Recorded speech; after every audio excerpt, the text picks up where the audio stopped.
Hello दोस्तों, दृष्टि IAS के इन फोकस प्रोग्राम में आप सभी का स्वागत है। यूनाइटेड नेशंस के अंतर्गत एक संस्था का जिक्र आता है जिसे हम यूनेस्को के नाम से जानते हैं। यूनेस्को के बारे में हमें यह भी पता है कि यह संस्था कई सारी अंतर्राष्ट्रीय विरासत स्थलों को मान्यता प्रदान करती है और इस मान्यता के कई सारे लाभ होते हैं। वैश्विक स्तर पर अगर देखें तो कई सारी ऐसी संस्थाएं हैं जो यूनेस्को की सूची में शामिल हैं और भारत से भी कई सारे ऐसे नाम हमने सुने हैं, पढ़े हैं, जो यूनेस्को की विश्व विरासत स्थलों की सूची में शामिल होते हैं। इसके अलावा भी यूनेस्को के अन्य कई सारे काम होते हैं।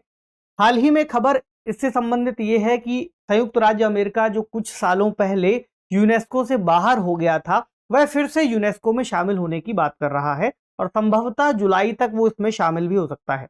इस टॉपिक को हमें किस नजरिए से देखना चाहिए, इसमें कौन सी बातें ऐसी हैं, कौन से कीवर्ड ऐसे हैं जो हमारे लिए महत्वपूर्ण हो सकते हैं, डिस्कशन के दौरान समझते हुए चलेंगे। टॉपिक है यूनेस्को में फिर से क्यों शामिल होना चाहता है अमेरिका। अमेरिका का मतलब यूएसए की बात की जा रही है, क्योंकि अमेरिका एक कॉन्टिनेंट भी है, दक्षिणी अमेरिका और उत्तरी अमेरिका। उसी में उत्तरी अमेरिका का एक देश है जो कई सारे राज्यों से मिलकर के बना है, तो संयुक्त राज्य अमेरिका उसे कहते हैं। Why the US wants to rejoin UNESCO after years of disputes over Israel and Palestine या फिलिस्तीन। तो एक सवाल सबसे पहला तो ये होगा कि अमेरिका वापस इसमें क्यों आना चाहता है, और इससे पहले एक सवाल ये भी किया जाना चाहिए कि अगर वापस आना चाहता है तो आखिरकार गया ही क्यों था, और क्या पहली बार गया था या उसके पहले भी जा चुका है। यहाँ पर इजराइल और फिलिस्तीन का मुद्दा क्यों इंपॉर्टेंट हो जाता है, क्या टकराहट इजराइल और फिलिस्तीन के बीच में है और अमेरिका का समर्थन किस देश को दिया जाता है। तो चर्चा में क्यों है, इस पर थोड़ी और बात करते हुए फिर यूनेस्को के बारे में थोड़ी सी बेसिक जानकारी ले लेंगे जो परीक्षा के लिए उपयोगी हो सकती है। और सवाल ये होगा कि क्यों छोड़ा, छोड़ने के कारण, और फिर से क्यों शामिल होना चाहता है।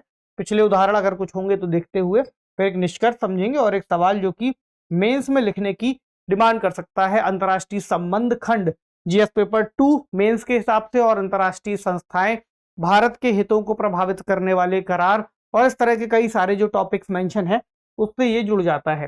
तो चर्चा में इसलिए है क्योंकि हाल ही में यूनेस्को ने घोषणा कर दी है कि संयुक्त राज्य अमेरिका जुलाई में इसमें फिर से शामिल हो जाएगा। हालांकि घोषणा कर जरूर दी है, लेकिन अभी इस बीच में एक वोटिंग की प्रक्रिया होगी जिसमें जो सदस्य देश हैं वो वोटिंग प्रक्रिया में हिस्सा लेंगे और संभवतः शामिल होने की जो संभावना है अपने आप में बहुत ज्यादा है, इसलिए उन्होंने कह दिया है कि शामिल होगा।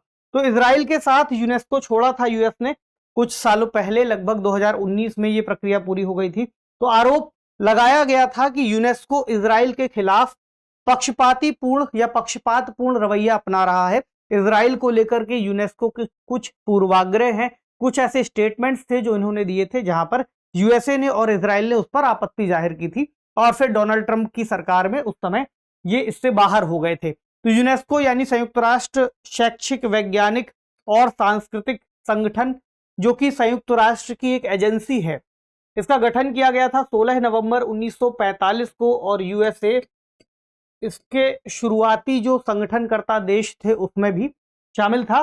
तो 195 सदस्य हैं और 8 सहयोगी सदस्य हैं, और जनरल कॉन्फ्रेंस और कार्यकारी बोर्ड द्वारा इसे शासित किया जाता है। इसके मुख्यालय कई सारे क्षेत्रीय हैं जो अलग अलग देशों में मौजूद हैं, और अगर इसका हेडक्वार्टर देखेंगे तो फ्रांस की जो राजधानी पेरिस है, पेरिस में इसका हेडक्वार्टर बनाया गया है।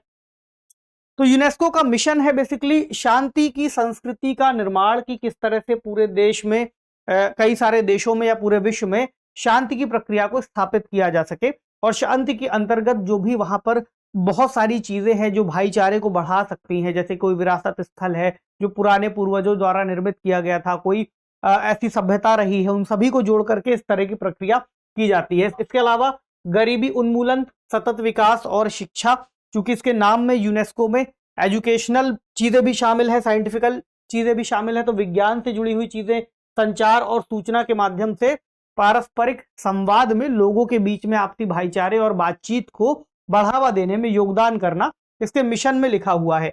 तो विश्व स्तर पर धरोहर स्थलों के रूप में स्थानों को नामित भी करता है, और आमतौर पर हम इसे इसी प्रमुख कार्य के लिए जानते भी हैं। तो अंतर्राष्ट्रीय मान्यता मिल जाती है इस तरह के स्थानों को, और संभावित रूप से धन की भी प्राप्ति हो जाती है कि अगर उनका संरक्षण किया जाना है। इसके अलावा देशों के स्तर पर भी सरकारों की एक जिम्मेदारी बन जाती है कि उस जगह को संरक्षित कर दिया जाए।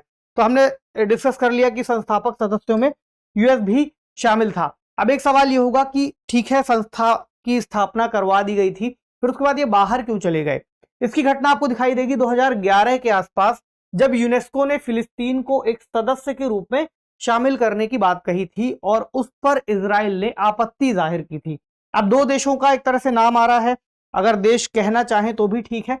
तो ये जो एरिया आपको दिख रहा है, ये इतना वाला, ये अगर हम इसे ऐसे मार्क कर लें तो यहां पर जो ऑरेंज कलर से एरिया आपको दिख रहा है वो है इजराइल का क्षेत्र, ठीक है। और यहां पर जो आपको दिख रहा है वेस्ट बैंक वाला एरिया, और ये गाजा वाला एरिया, इस पट्टी को बोलते हैं गाजा, जो कि भूमध्य सागर से लगा हुआ एरिया है। तो इसको आज के समय फिलिस्तीन कहा गया है और फिलिस्तीनी लोग यहाँ पर रहते हैं। असल में शुरुआत इसकी विश्व युद्धों के दौरान की है, जब नाजी जर्मनी के अंतर्गत हिटलर ने बहुत सारे ऐसे कार्य किए थे जिसके तहत यहूदियों को वहां से वापस उस जगह को छोड़ करके निकलना पड़ा था। तो न केवल जर्मनी का क्षेत्र बल्कि जहां जहां हिटलर ने आक्रमण किए उन सभी क्षेत्रों से यहूदियों का उसने एक तरीके से कंसंट्रेशन कैंप में डाल करके उनको मारने की प्रक्रिया, जिसे नरसंहार कहा जाता है, वो शुरू कर दिया था। तो ये लोग इस क्षेत्र की ओर आए और इसमें अमेरिका की या संयुक्त राज्य अमेरिका की इनको यहां पर बसाने में महत्वपूर्ण भूमिका थी। तो अगर आप कुछ पुराने नक्शों को देखते हैं 1946 के आसपास का, तो जो हरे रंग से एरिया दिख रहा है वो फिलिस्तीन की भूमि थी, और जो यहूदी लोगों ने जिस जमीनों पर रहना शुरू किया वो आपको हल्के नीले रंग से दिखती है। फिर 1947 में आपको दिखेगा कि धीरे धीरे करके इनका विस्तार होना शुरू हुआ और 1967 में संघर्ष होता है, जहां पर आज के समय हमें जो स्थितियां दिखती हैं कुछ वैसा नक्शा बनता हुआ दिखाई देने लगा और इजराइल नाम से एक बड़ी भूमि का गठन किया गया। और उसके बाद आज के समय ये और ज्यादा एरिया उनके इजराइल के अंडर में दिखाई देता है।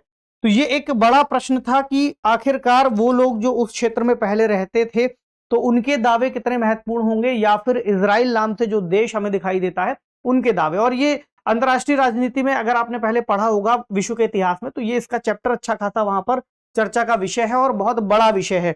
तो इजराइल ने इस पर आपत्ति कर दी, चूंकि हम कुछ रेफरेंस लेकर के बात कर रहे हैं। तो तत्कालीन राष्ट्रपति थे बराक ओबामा यूएस के अंतर्गत, तो उन्होंने लाखों डॉलर की फंडिंग जो यूनेस्को को जाती थी उसको रोक दिया, क्योंकि यूएस के इजराइल के साथ बहुत अच्छे संबंध है। याद रखिएगा, इजराइल का सपोर्ट करता है यूएसए। तो फिलिस्तीन को संयुक्त राष्ट्र द्वारा एक संप्रभु राज्य के रूप में मान्यता प्राप्त नहीं है आज के समय में। 2012 में इन्होंने इसे गैर सदस्य पर्यवेक्षक राज्य के रूप में शामिल किया था। कैसे किया था? एक पर्यवेक्षक राज्य जो कि सदस्य नहीं है। तो इसको क्या इससे राइट्स मिल गए कि ये इसकी जो संयुक्त राष्ट्र महासभा है, महासभा की बैठकों में शामिल हो सकते थे,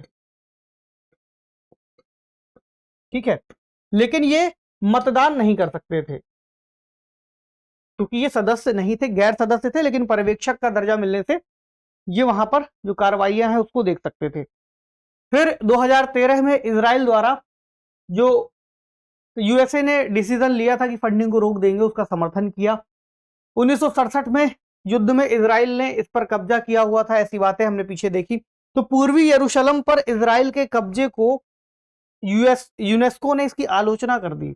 मतलब एक गतिविधि जो हो रही थी, जब कब्जा किया गया था, तो उसके बाद यूनेस्को ने कहा कि इजराइल के द्वारा किया गया कब्जा सही नहीं है। तो इस बात पर इजराइल ने ठीक ठाक विरोध दर्ज कराया और यूएस ने कहा कि यहां पर यूनेस्को का जो स्टांस है, जो उनका तरीका है, वो इजराइल के विरोध में पूर्वाग्रह से ग्रसित दिखाई देता है। इसके अलावा एक अमेरिकी कानून भी है जिसके तहत कहा गया है कि फिलिस्तीन की मांगों को मान्यता देने वाली यूएन की कोई भी एजेंसी अगर होगी और वो फिलिस्तीन की मांगों को मान्यता देती है, तो वहां पर जो फंडिंग है वो यूएसए रोक देगा। यही किया यूएसए ने, लेकिन अभी चूंकि वह फिर से शामिल होने जा रहा है और फिलिस्तीन की मांगों को एक बार मान्यता अगर दी भी है, तो 2022 में एक समझौता हुआ है जहां पर यूनेस्को को फिर से धन दिए जाने की अनुमति दे दी गई है। तो ये कुछ आज के समय के कारण है। अब एक प्रश्न होगा कि फिर से क्यों शामिल होना चाहता है? बाहर हो गए थे तो ठीक है, बाहर रहते, लेकिन यहां पर एक बड़ी वजह है जियोपॉलिटिक्स, क्योंकि ऐसी कोई भी जगह आज के समय में, जो एक समय सोवियत एरा में हमें दिखाई देता था कि विश्व दो ध्रुवों में बट रहा है, एक तरफ शक्ति का संतुलन यूएसए की तरफ झुकता रहा है, दूसरी तरफ सोवियत संघ की तरफ। आज के समय में सोवियत संघ का उत्तराधिकारी रूस इतना मजबूत दिखाई नहीं देता, लेकिन चीन कहीं ना कहीं सोवियत यूनियन की जगह लेता हुआ दिख रहा है, चाहे वह आर्थिक स्तर पर हो या सैन्य ताकत के स्तर पर हो या फिर स्पेस पावर के रूप में हो। तो चीन ने यहां पर भी वही कार्य किए। चीन की यहां पर मजबूती बढ़ने लगी जब यूएस इससे बाहर हो गया।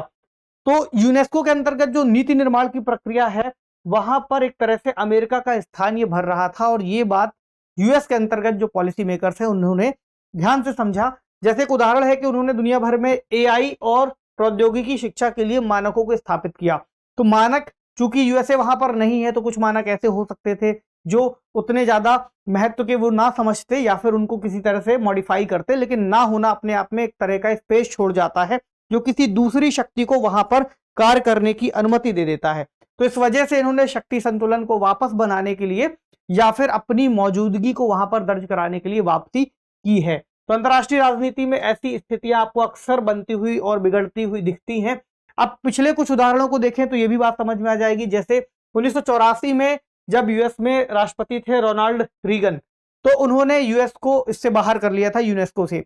तब उन्होंने कुछ ऐसा ही तर्क दिया था कि इनके अंतर्गत जो मैनेजमेंट है वो ठीक नहीं है, भ्रष्टाचार है, और ये सोवियत संघ के हितों को आगे बढ़ाना चाहते हैं।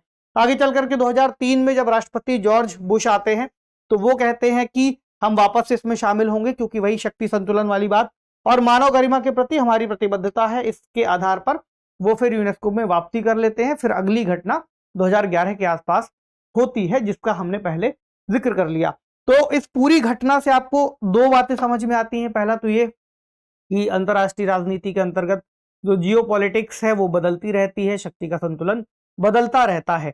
ऐसे में एक बार अगर आपको दिखता है कि किसी देश ने कोई कदम उठाया तो वो परमानेंट नहीं है। आने वाले समय में जैसे ही प्रतिस्पर्धा की स्थितियां बदलेंगी, तो देशों द्वारा उठाए गए कदम या लिए गए निर्णय भी बदले जाएंगे, और ऐसा ही आपको यहां पर होता हुआ दिख रहा है। तो आते हैं आज के प्रश्न पर जो मेंस का है।